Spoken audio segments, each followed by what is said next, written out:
What is going on, YouTube people? Neo Cards and Comics here today to continue our look back at 2022. We have one sport left to tackle, that is baseball. 2022, little year in review, just kind of looking at and seeing how cards have performed over the last year. What held up decently? What came down a bunch? Did anything actually go up? So people in the comments of the other videos were asking if I was going to do hockey. The answer to that question is no. I just don't know hockey well enough. I don't own a single hockey card. I don't know it well enough. Maybe I'll look at like Ovechkin and McDavid and Crosby or something on Sunday's video just to check those. But I really just don't know hockey well enough to do a 2022 deep dive. So before we dive in, once again, thanks to Dakota from Sports Cards Anonymous for helping out with the football video. We're flying solo today. Pour one out. He's feeling a little salty today as I am recording this. The Texans just blew having the #1 pick to the Chicago Bears. Pour one out for friend of the channel, Sports Cards Anonymous, on picking #2 overall. With that being said, let's go ahead and dive into market movers. Link in the description down below if you want your own charts and graphs. Let's talk baseball. Right off the get, 54 tops, Hank Aaron. Card held up pretty well. On the high end, came down quite a bit, 43% drop. That's on a PSA 8. But as we see working down the list here, in a PSA 7 and SGC 7, one hasn't sold for a while. Little asterisk on that one. PSA 5 and an SGC 3, very little movement. 14% down, 7% down, 5% up, 3% down. As we've talked about in the other two videos, down 5 or 6% really is pretty good in the grand scheme of things. When you look at a lot of these cards, that's the one thing that's really standing out to me, is just only being down a few percentage points is a massive win compared to most stuff. Obviously, 54 Aaron is true blue baseball vintage, one of the most desirable cards. I didn't pull Mantle or Maze or anything crazy like that because I think it's kind of obvious that stuff's held up extremely well. Mantle's been talked about all year round, so I didn't pull charts and graphs on that. Like, Mantle stuff's up. It's had multiple record sales this year, so I just didn't see a point to look at that. So that's why I went with Aaron as kind of like the true blue vintage guy over the Mantle and the Mazes, because it's kind of obvious that those have gone up. Moving into something still vintage, but a little bit more modern. 1968, Nolan Ryan, the Rookie Stars. We have this in a PSA 8, a PSA 7, and a PSA 5. Also held up remarkably well. PSA 8, dead flat. PSA 7, slightly up. PSA 5, slightly down, 15%. And once again, if you haven't seen the other videos, if you are curious as to why I chose the grades that I did, what typically drives that on the vintage stuff or the older stuff is, did it have recent sales? So that's why you see a PSA 8, a 7, and a 5 with some weird gaps in there, because the weird gaps probably, like a PSA 6, for example, probably didn't have a sale for like 3 or 4 months. So I didn't want to include that because it just didn't make any sense. So that's how I kind of settled on these grades. I basically pulled a bunch of them and then looked to see which ones had recent transactions with them. So the 5 seems to kind of be the entry level point. 88 sold throughout the year. That was the most by a wide margin, and sitting around that $1,000 price point. And then prices kind of jump up from there. But in the higher grade, held up remarkably well. Once again, in the green. Not surprising, like older baseball stuff holding up relatively well isn't exactly a shocker. If we looked at this from 2021 to 2022, it probably did go down because everything got way overinflated. Remember, the peak of everything was around this time in February 2021. Late January, early February is kind of when everything went really nutty. Moving along, let's move into the mid 80s. One of my favorite sets. Just from an aesthetic standpoint, 1986 tops. Here we're looking at the Bo Jackson PSA 10, and I also pulled the Barry Bonds, both from 86 tops traded. Obviously, the Bonds has a Tiffany version, which sells for a bunch more. This is just the base regular version, both in PSA 10. The Bo Jackson held up decent, down 7%. Not terrible once again. Bonds a little rougher, down 25%. So a little bit of a drop off there. Bonds, one of the most insane players I ever saw play in my entire life. Steroids aside and whatever else that he did. Next up, one of the most iconic cards of my childhood, 1989 Upper Deck. Ken Griffey Jr. in a PSA 10. This card sold over 300 times online in the year 2022 and down 18% from just under $2,000 to just over $1,600. As we move into the more modern stuff, we're seeing a little bit heavier downswings as opposed to the other stuff that we've looked at so far, where things kind of held pretty steady. Cards regularly transacted, very popular card, very desirable, but has pulled back a little bit during the year 2022. I wouldn't mind owning one of these at one point in time in my life, but it's not a high priority item. That's the thing. You could find one of these things pretty much anywhere. It's not that rare of a card. I would rather have, which also, to be fair, are not that rare, Griffey autos. Like a good, clean Griffey auto, I would almost rather have than his rookie. Next up, let's look at Mike Trout a little bit. I pulled some high-end ones, and I pulled his regular one, too, just to kind of get a feel for how his high-end market performed. This is his 2009 Bowman draft. Refractor out of 500 and a BGS 9.5. Once again, using BGS 9.5 for this because back in the day, that's where everyone sent their stuff. This card started the year at $42,000 and is currently at $10,000, almost $11,000. That is a 75% drop. This thing dropped a Honda Accord in 2022. Trout had a pretty good season, but the Angels did not. And I think that really hurt his stuff. And it also got pretty overinflated during the pandemic. So I think it's still correcting down from that. He did miss about, I think, around 40 games or so last year. So that kind of sucked some of the life out of his prices as well, I think, as he continues to have these stretches in his later years here where he's missing, 20, 30, 40 games in some cases. It's been quite a few years since he played even close to a full season. And I think that's starting to take the wind out of his sails a little bit from at least a pricing standpoint. Here's just his base, the 2011 Topps update, US 175. Also, this is to me, this is a carbon copy of, this is the Griffey of this era. The 89 Upper Deck Griffey, the Topps update Trout is almost the identical card to me in my mind. PSA 10 of this at the beginning of the year was 2,500, down to about 1,650. That is a 35% drop. So the Griffey actually held up a little bit better. A little bit more population on the Trout. The Griffey in a PSA 10 is a little over 4,000. The Trout in a PSA 10 is a little under 6,000, and they go for about the same price. And I asked this question, I think, in a video last year. Which one of these would you rather have? Would you rather have a PSA 10 Trout Topps update or the PSA 10 89 Griffey? If I could just say, hey, walk up to me, I'll give you one. Pick one. I got the first 10 people that walk up to me get to name which one they want, and they could just have it. Which one would you choose? Personally, for me, it's the Griffey.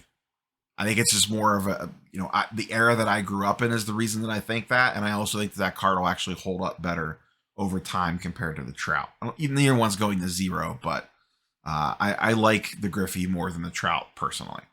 But I always find those two very fascinating to kind of tie together. Next up, let's talk about the MVPs. Aaron Judge. Now, it's funny to look at these charts. This is his first Bowman 2013 Bowman draft, the Chrome Prospect Auto, and a PSA 10 and a BGS 9.5. Both are up, obviously. The PSA 10 is up 35%. The BGS 9.5 is up 160%. The intriguing thing is how they really spiked and then immediately came back down again. We talked about this in multiple videos over the summer. The PSA 10 got up to $8,000. We have a $7,500 sale, an 8.8K sale, an 8.5K sale, and then it dropped down to 4.1. So this is kind of one of those ones, like if you just looked at the bottom section here and didn't look at the actual graph, you'd be like, oh, cool, like really awesome, like great, perfect. And then when you look at this, it's like, oh, it brings in this whole other perspective.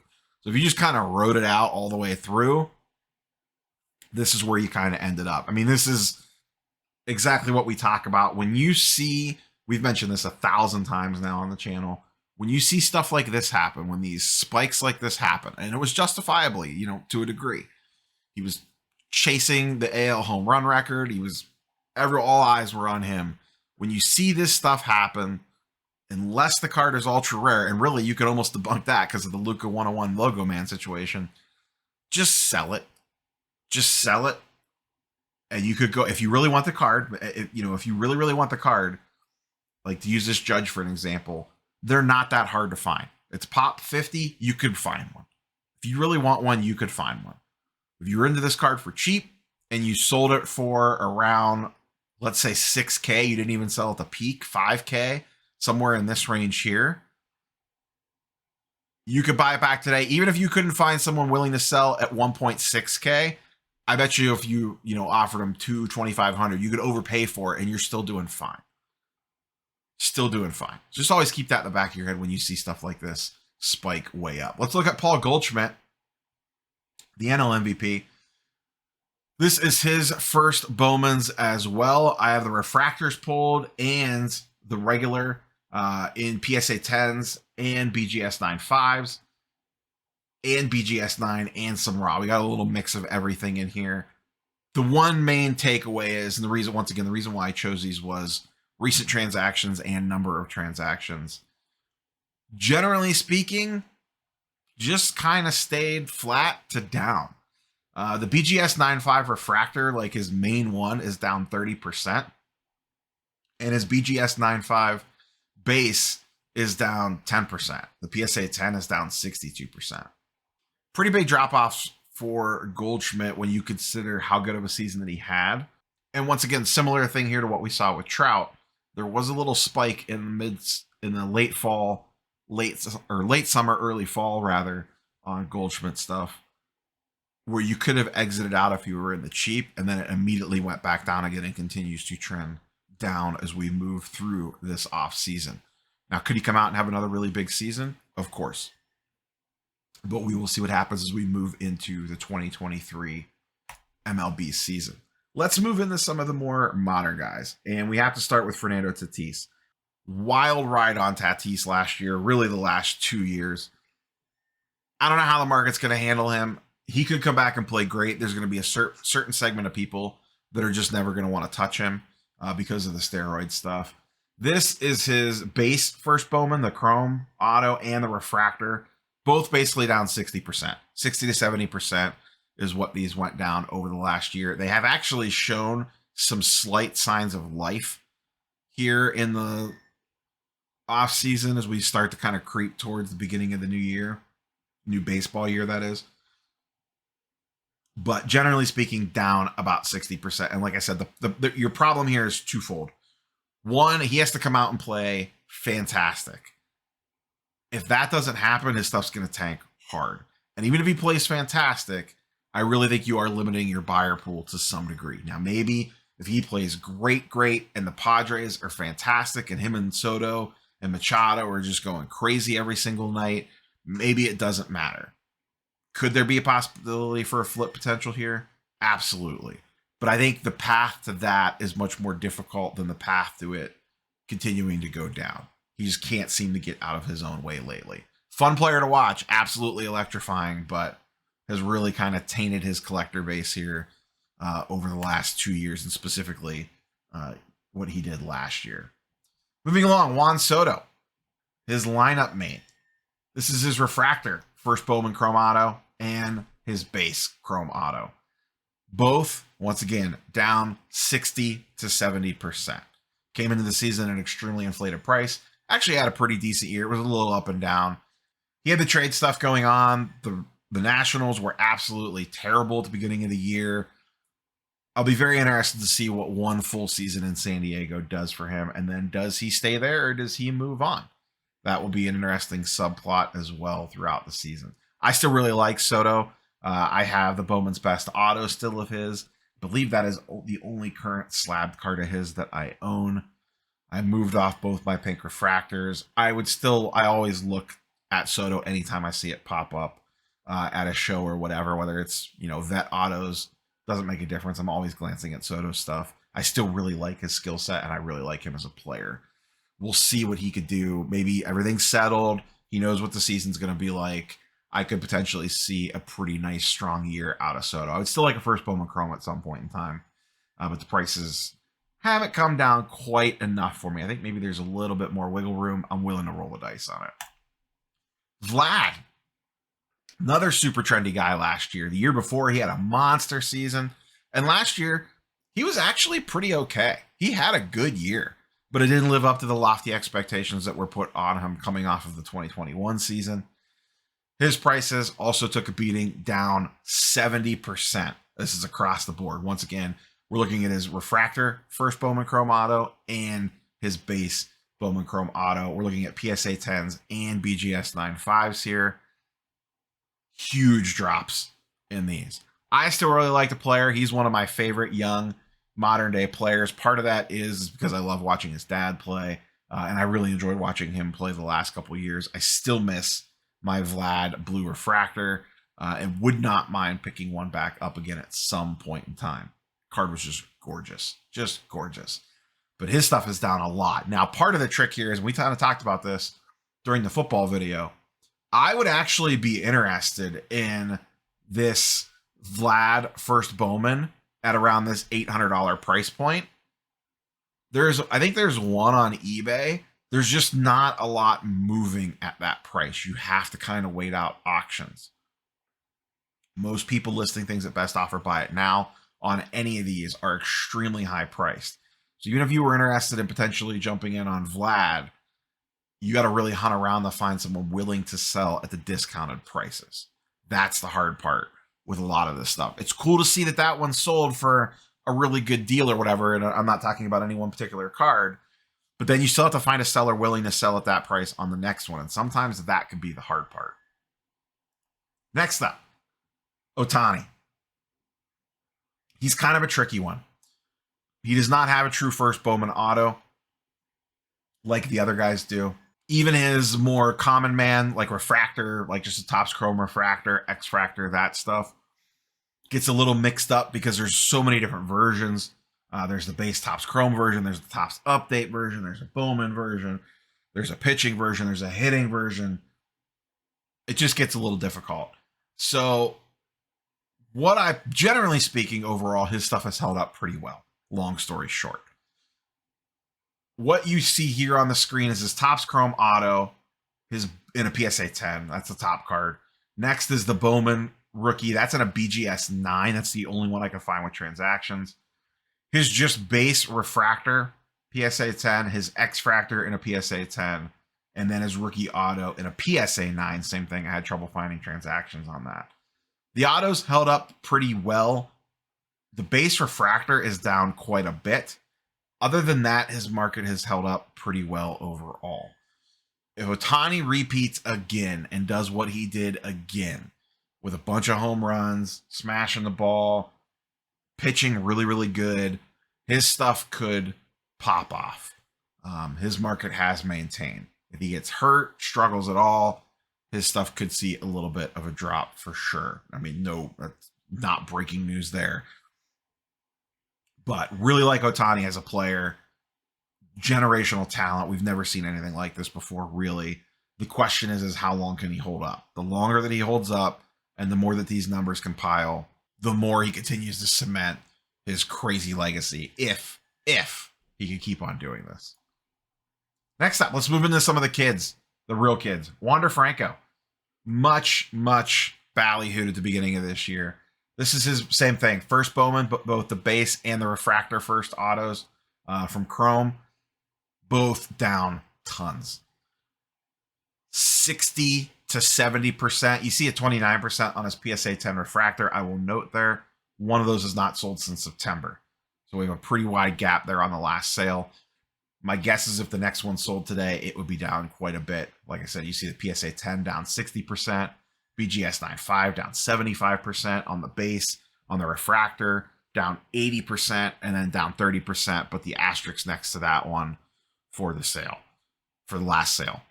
Franco, once again, did not have... he didn't have a bad year last year, It's just, once again, it's the same thing that we keep seeing. And this is across all sports, not just baseball. Lofty expectations get put on these guys. They can have really good to okay seasons and their prices tank because they don't meet the insane expectations that the market places on them. We're going to talk about that again in a second, so kind of keep that in mind. Here's another one. Bobby Witt, same exact thing. Down 50%, 50%, 55%, 57%, basically down 50 to 60%. Same thing, refractor, base chrome auto. You could basically say everything that we said about Franco and just replace Witt's name and rinse and repeat it. Now, here's the one I really want you to keep in mind, and that's Julio Rodriguez. Let's pull his stuff up really quickly here. Same thing, both base chrome auto and the refractor chrome auto. His stuff basically held. You see the big 54% green on that one. I think that was just the first one out of the gate, sold a little low.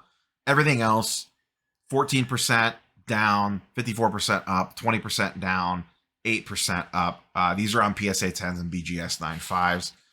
Generally speaking, his stuff is slightly up to flat throughout the entire season. When you're playing with these prospects, keep this in mind. I'll probably do a standalone video on this before, as we get closer to baseball season. J-Rod was extremely hyped coming into the season last year. Everyone was talking about him.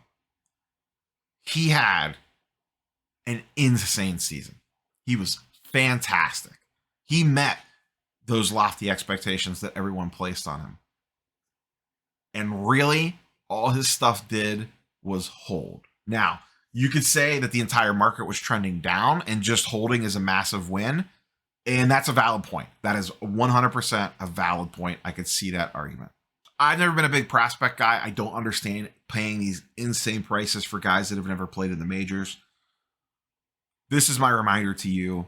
If you have someone like that and their prices spike up this spring because they had a big spring training game or whatever, 95% of the time, I think you're just better off to move it.